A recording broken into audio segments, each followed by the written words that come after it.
노벨 문학상, 그 상을 한강 작가가 받게 되었습니다.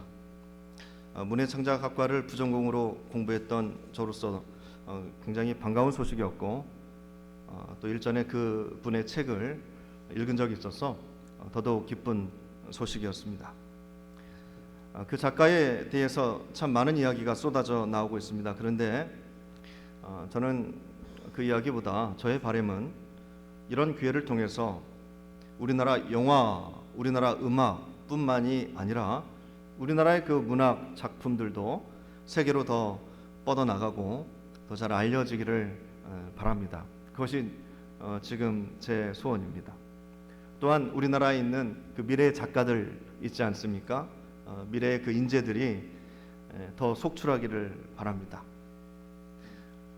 최근 매일같이 엄청난 물량이 쏟아져 나오고 있습니다. 정말 많은 책들이 쏟아져 나오고 있는데요. 그런데 그 많은 책들 중에서 혹 우리의 인생을 변화시켜 줄 만한 책은 과연 얼마나 있을까요? 책만 그런 것 아닙니다. 우리 주변에는 TV, 또 영화, 컴퓨터, 늘 들고 다니는 휴대폰, 이런 것과 같은 매체를 통해서 또 우리 주변에 수시로 열리는 강연들을 통해서 수많은 정보와 수많은 말들을 듣게 됩니다. 그러니까 우리는 말과 어떤 글, 또 정보의 홍수 속에서 우리는 지금 살고 있는 겁니다. 그런데 그런 홍수 속에서 살고 있지만 정작 나를 이끌어갈 만한 말이, 나를 정말 나 되게끔 해주는 그러한 말씀들이, 나를 이 험난한 세상에서 제대로 지탱해주고 지지해줄 수 있는 그러한 정신이 있을까요? 많기는 되게 많은 것 같은데 정말 그 중에 진짜가 또 나에게 정말 필요한 그러한 정보와 말씀들이 얼마나 있을까? 이 물음에 오늘 우리는 나에게 주신 말씀이란 제목으로 그 답을 기대하면서 말씀의 은혜를 나누겠습니다. 사람들은 자신이 얻고자 하는 게 있습니다. 자신이 필요한 게 있습니다. 그것을 위해서 세상의 정보를 접하고 그리고 움직입니다. 그리고 행동합니다. 그런데 오늘 우리가 이 자리에 찾아온 이유는 그런 세상의 정보와 세상의 지식을 찾아서 나온 것이 아닙니다. 하나님의 말씀입니다. 우리가 이 자리에 있는 것은, 우리가 이 자리에 찾아온 이유는 하나님의 말씀입니다. 하나님의 말씀은 세상의 정보와 세상의 지식 그 이상의 가치가 있는 것이기 때문에 그렇습니다. 말씀 한 구절로 인생이 바뀐 사람들이 수없이 많습니다. 우리는 그것을 매번 듣고 우리도 봐왔습니다. 말씀이라고 해도 성도님들, 나를 바꾸는 것은 이 안에 있는 수많은 말씀들 이 전부가 다 아닐 수 있어요. 정말 나를 바꾸는 하나님의 말씀은 이 두꺼운 말씀 속에, 이 많은 말씀 중에서도 정말로 단 한 구절의 말씀, 단 한 문장의 말씀이, 그 성경 구절이 나를 바꿀 수도 있습니다. 우리가 잘 알고 있는 레미제라블, 그런 소설이 있습니다. 주인공이 장발장입니다. 그 장발장은 누군가의 한마디 말을 통해서 인생이 180도 바뀌게 됩니다. 빵 하나를 훔쳤다고 징역살이에 처해지게 되었는데 탈옥을 시도하다가 감옥에서만 19년을 보내게 됩니다. 복역을 끝내고 세상에 나왔습니다. 세상에 대한 증오와 원망이 가득했을 것입니다. 그래도 나름대로 새로운 인생을 살아보려고 했지만 전과자라는 낙인이 찍혀있기 때문에 어디에 가도 새로운 인생을 시작하기가 너무 어려웠습니다. 그러던 차에 갈 곳이 없어가지고 성당으로 가게 됩니다. 잠자리가 필요했는데 길가에서 잘 수가 없었거든요. 주교를 만나게 되고 생각과 달리 거기에서 굉장히 융숭한 대접을 받게 됩니다. 교도소에서 출소한 이후로 정말로 놀라울 정도의 인간적인 대접을 받아온 것입니다. 식사도 제공해주고 좋은 잠자리도 제공해 주었습니다. 그래도 미래는 암울했고 세상에 대한 불신은 가득했습니다. 그래서 그는 그곳에 있었던 은식기를 훔쳐가지고 새벽에 달아납니다. 얼마 지나지 않아서 경찰에 붙잡혔습니다. 그 사실 확인을 위해서 장발장을 데리고 경찰은 주교의 집을 찾아옵니다. 그 상황을 단번에 알아차린 주교는 왜 내가 준 은촛대는 가지고 가지 않았냐? 이것도 가져가라고 주면서 도리어 장발장을 옹호해 주었습니다. 바로 풀려나게 됩니다. 그리고 그때 주교가 장발장에게 이렇게 이야기합니다. 장발장, 나의 형제여, 그대는 더 이상 악한 이 세상에 속한 사람이 아니라 당신은 선에 속한 사람입니다. 당신에게는 하나님의 더 높은 계획이 있으니 그 귀중한 은을 반드시 정직한 사람이 되는데 써야 하오 하고 은촛대까지 챙겨서 돌려보냅니다. 그 이후에 장발장의 삶은 완전히 달라집니다. 죽을 때까지 그 은촛대만큼은 보관하고 살았습니다. 시간이 많이 지나서 그 촛대를 딸과 사위에게 건네줍니다. 그리고 이렇게 말합니다. 이 촛대는 비록 은이지만 나에게는 금이자 다이아몬드이며 꽂아둔 초를 거룩하고 큰 초로 변화시키는 위대한 촛대란다. 이 보물을 내게 선물하신 그분께서는 천국에서 내 모습에 만족해 하시는지 그렇지 않은지 모르겠지만 내 일은 다 한 것 같다. 그리고 촛대를 건네주면서 자신은 그 삶을 마무리합니다. 장발장의 그 삶을 변화시키는 한마디는 무엇이었을까요? 다들 그를 전과자로 불신하는데 그 주교 한 사람만은 그 장발장에게 당신은 더 이상 악에 속한 사람이 아닙니다. 이제부터 선에 속한 사람입니다. 라고 말했습니다. 아마 그 주교의 선언이 그 장발장의 인생을 변화시킨 그 한 말씀이었을 것입니다. 우리 성도님들 중에서도 마음에 담겨 있는 하나님의 한 말씀이 있으실 것입니다. 그냥 좋아하는 말씀이 아니라 내 인생을 변화시킨 말씀, 내 인생에 지극한 영향을 주었던 말씀, 그런 말씀들이 있을 것입니다. 그래서 어떤 성도님들은 그 성경 구절을 붓글씨로 예쁘게 써가지고 액자에 넣어가지고 집에서 가장 잘 보이는 곳에 걸어두기도 하십니다. 우리에게는 좋은 말씀으로 슬쩍 그냥 지나갈 수 있는 말씀이지만 똑같은 말씀인데 어떤 분에게는 마음속 깊이 박히는 내 인생을 변화시키고 지금부터 다시 시작하는 마음으로 시작할 수 있게 하시는 능력의 말씀일 수 있습니다. 존 파이퍼 목사님께서 쓰신 묵상이라는 책을 보시면 이런 구절이 있습니다.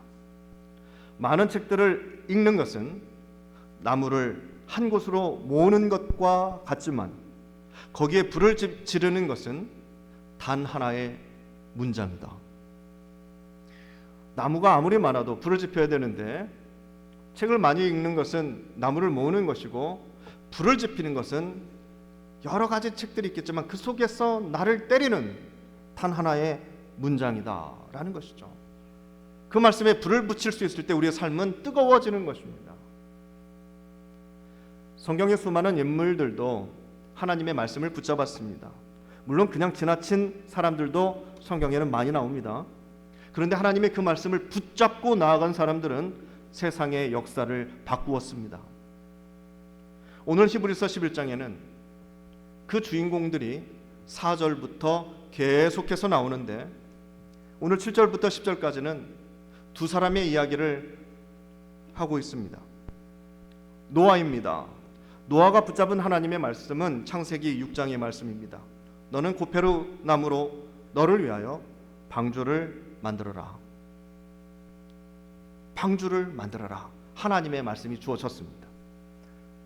노아는 이 말씀을 흘려보내지 않았습니다. 붙잡았습니다.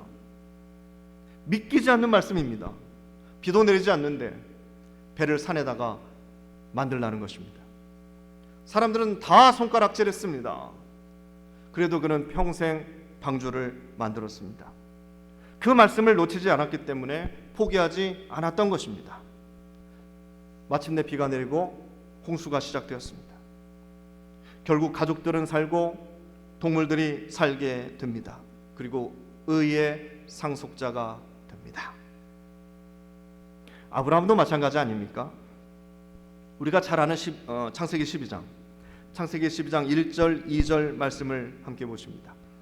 여호와께서 아브라함에게 이르시되 너는 너의 고향과 친척과 아버지의 집을 떠나 내가 내게 보여줄 땅으로 가라.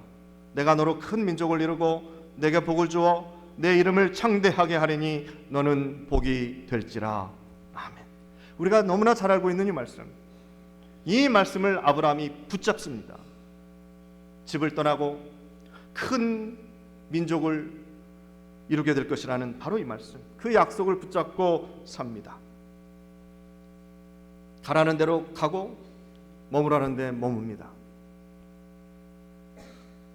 큰 민족을 이루어 주겠다고 하시는 하나님의 약속은 있었는데 아들이 주어지지 않습니다. 그러나 결국 하나님의 약속이 이루어지지요.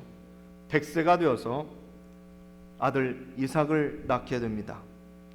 아브라함은 믿음의 조상이 되고 복의 근원이 되었습니다. 성경에는 이와 같은 인물들이 너무나 많습니다. 특히 사도 바울의 인생도 참 놀랍습니다. 예수님 믿는 사람들을 잡아서 가두는 일을 사도 바울이 그때 하고 있었습니다.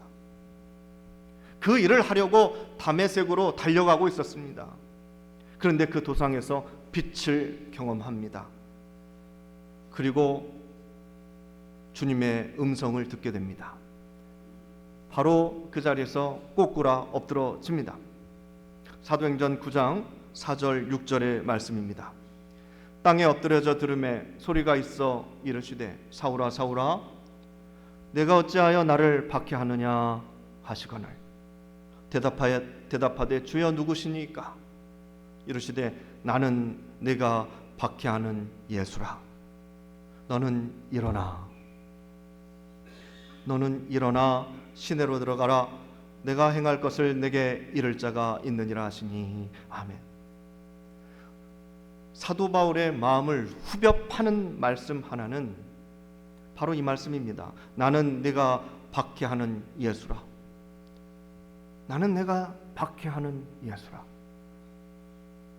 예수님을 믿는 이들을 잡아 가두는 일로 열심히 달려가고 있었던 사도 바울의 길을 멈추게 하시고 이 음성을 들려주십니다. 그리고 그 순간 바울은 무너지게 됩니다. 그리고 180도 다른 인생을 살게 됩니다. 그 후에 사도 바울은 이렇게 고백합니다. 디모데전서 1장 15절의 말씀입니다.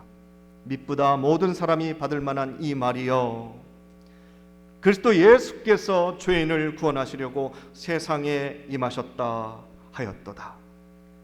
죄인 중에 내가 괴순이라.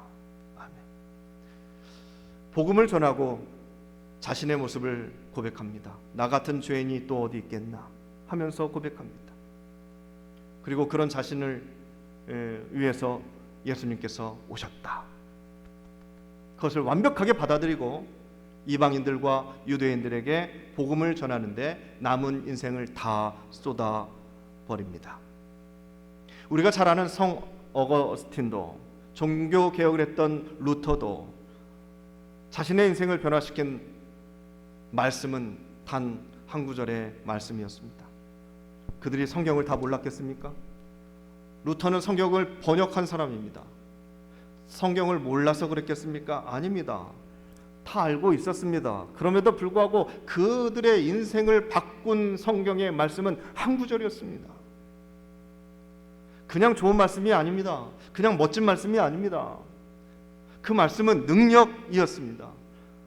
내 속 깊은 그곳까지 파고들어 칼과 같은 날카로운 낯선 검처럼 날카롭게 자리하여 나의 더러운 것과 허물들을 다 쳐내고 내 안에 깊은 곳에 자리한 바로 그 말씀. 그 말씀 때문에 내 삶이 변하고 내 생각이 바뀌는 놀라운 말씀. 바로 그 말씀은 세상에 여러 가지 아름답고 귀를 즐겁게 하는 그런 말씀들이 아니라 하나님께서 천지를 창조하셨을 때 사용하셨던 바로 그 말씀. 그 말씀은 정보도 아니고 그 말씀은 지식도 아닙니다. 세상을 창조하셨을 때 사용하셨던 그 말씀, 그 능력 그 자체입니다. 없는 것을 있는 것으로 만들어내는 그 힘, 바로 그 말씀입니다. 그래서 세상의 말이 아니라 하나님의 말씀 안에는 창조의 능력이 들어가 있습니다. 믿으시기를 바랍니다.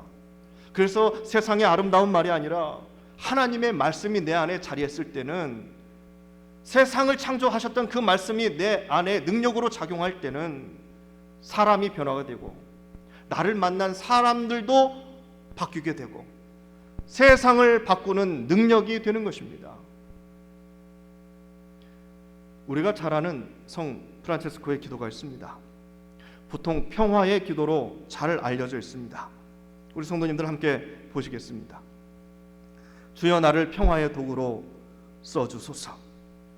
미움이 있는 곳에 사랑을, 다툼이 있는 곳에 용서를, 분열이 있는 곳에 일치를, 오류가 있는 곳에 진리를, 의혹이 있는 곳에 믿음을, 절망이 있는 곳에 희망을, 어둠이 있는 곳에 광명을, 슬픔이 있는 곳에 기쁨을 심게 하소서.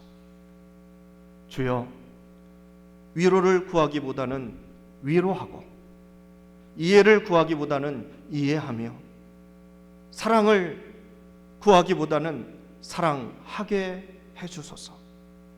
자기를 주음으로써 받고 자기를 잊음으로써 찾으며 용서함으로써 용서받고 죽음으로써 영생으로 부활하리니. 아멘. 참 감동적인 기도입니다. 이러한 기도가 지식으로 써질까요? 지식으로 써지겠습니까? 이러한 기도가 교양으로 되어질까요? 이런 기도를 교양이 많이 쌓이면 할 수 있을까요? 예의 범절로 이런 기도가 나올 수 있겠습니까, 성도님들? 아닙니다. 이런 기도는요, 능력으로 되는 겁니다. 내 능력도 아니죠. 하나님의 말씀의 능력이 내 안에 있을 때 미움이 있는 곳에 사랑이, 다툼이 있는 곳에 용서가, 일치함이, 희망이 있는 것입니다. 그래서 오늘 히브리서 기자는 히브리서 4장 12절의 말씀을 통해서 하나님의 말씀의 기능을, 하나님의 말씀의 능력을 명확하게 정의합니다. 하나님의 말씀은 살아있고 활력이 있어 좌우의 날선 어떤 검보다도 예리하여 혼과 영과 및 관절과 골수를 찔러 쪼개기까지 하며 또 마음의 생각과 뜻을 판단하나니. 아멘. 성도님들, 이 말씀의 능력들이 어느 특정한 누구에게만 임하는 것일까요? 노아나 아브라함이나 이런 사람들에게만요? 아니면 성경에 나오지 않았더라도 어거스틴이나 루터나 칼빈이나 이런 사람들에게만 들려집니까? 절대 그렇지 않습니다. 내 안에도 거할 수 있음을 믿으시기를 바랍니다. 아멘. 그 말씀에 성도님들의 인생을 이제는 맡겨보시기를 바랍니다. 사랑하는 성도님들, 그 한 말씀이 있으십니까? 그 한 말씀이 있으세요? 그 한 말씀이 들려졌나요? 내 안에 들어왔나요? 내가 받아들였습니까? 혹시 지나치지는 않으셨을까요? 우리에게 그 말씀이 없다면 하나님께서 우리에게 침묵하시는 것이 아니라, 하나님께서 우리를 하찮게 여기시는 것이 아니라, 내가 하나님의 음성을 바로 듣지 못했기 때문입니다. 들어도 듣지 못할 수가 있어요, 성도님들. 이 또한 믿음 없음입니다. 주님께서는 들을 귀 있는 자는 들으라고 말씀을 하셨죠. 누구는 듣고 누구는 아무리 얘기해도 못 듣는다는 말씀입니다. 믿음을 말씀하신 거예요. 믿음. 오늘 히브리서 11장은요 소위 믿음장입니다. 40절까지 나열되어 있는 말씀은요 대부분 믿음으로 이렇게 시작됩니다. 믿음으로 누구는, 믿음으로 아브라함은, 믿음으로 이삭은, 믿음으로 모세는, 이렇게 구성이 되어 있는 말씀입니다. 믿음으로. 그런데 성도님들, 제가 곰곰이 이 말씀을 묵상하다 보니까 믿음으로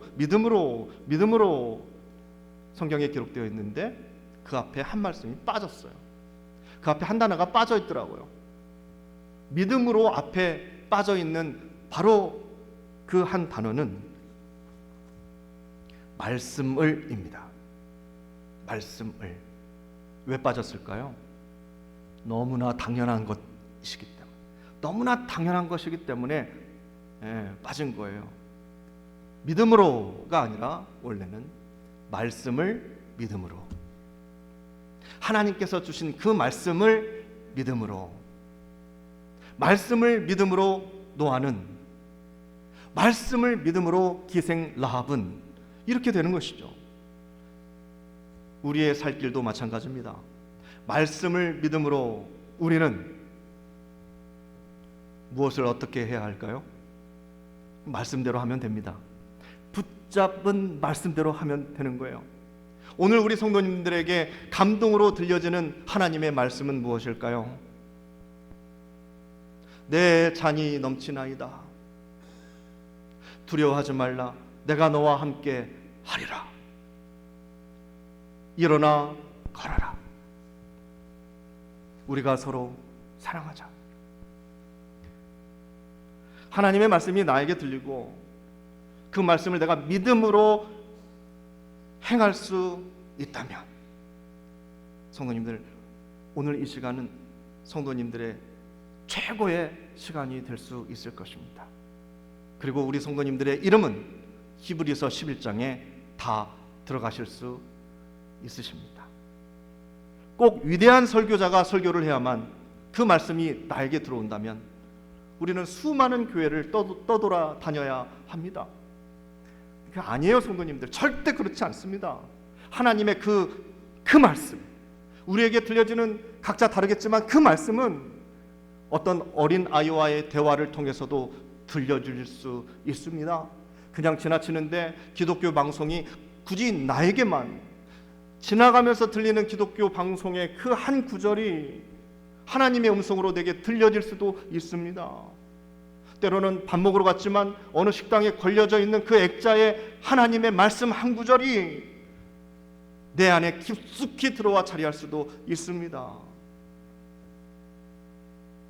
오늘 아브라함은 하나님의 말씀을 믿음으로 부르심을 받았을 때에 순종하여 그 길을 나아갔다고 성경은 말합니다. 하나님의 말씀이니까 떠나기도 하고, 하나님의 말씀이니까 머물기도 합니다. 하나님의 말씀이니까 100살에 주신 아들 바치라고 하시니 바치기도 합니다.